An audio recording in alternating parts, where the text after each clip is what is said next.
energie. Dar lucrările au implicat mult mai mult de atât și am sfârșit cu o clădire extrem de modernă din toate punctele de vedere. Sisteme de ventilație, iluminat, sistem nou de încălzire, dar și toate dotările pe care le vedeți, noi spații, sisteme de umbrire exterioară.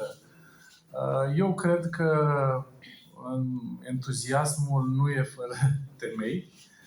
E o lucrare remarcabilă, o reușită. Ochiul vede multe, dar sunt și multe aspecte pe care ochiul nu le vede. Adi a vorbit de NZ. Sunt niște litere pe care noi nu le înțelegem în viața de zi cu zi, dar au devenit niște cerințe de renovare obligatorii și care sunt greu de realizat, atât din punct de vedere tehnic, cât și a priceperii echipelor de tehnicieni să știe să le facă. Și noi suntem mândri că în jurul României Eficiente am adus o echipă de specialiști. Avem o echipă în interiorul EPG, căreia îi sunt foarte recunoscători pentru susținere. Avem o bună colaborare cu echipa de proiect din OMV Petrom și am creat și un întreg ecosistem.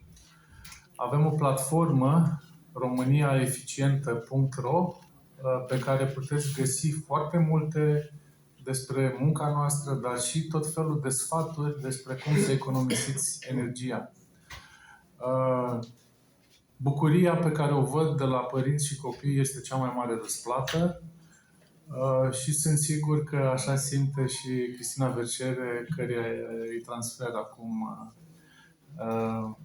cuvântul și o invit în continuare. Mulțumesc frumos!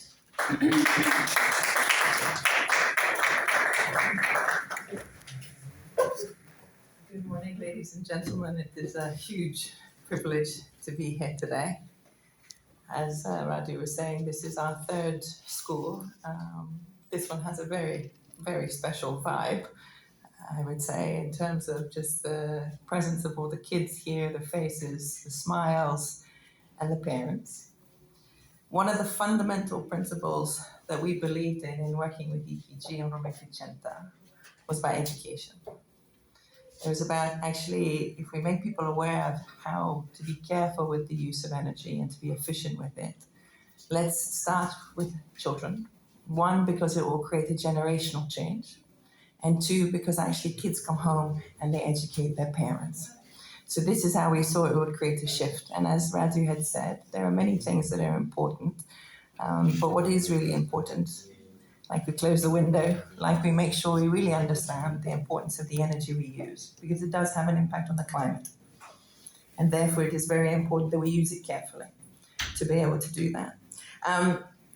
We do know that buildings are responsible for about 40% of the energy consumption in the European Union. So this is a big number that's being used here. And therefore, the renovation of existing buildings, I think, is one of the biggest challenges actually that we face in Europe, because Europe is an old part of the world. It's a very established part of the world. We have some beautiful architecture, but we have some old buildings. And so we need to be able to renovate them. And the heart behind this project was also actually to show what is possible. And this is also why we move around the country with these projects, to show what we believe is possible to be done.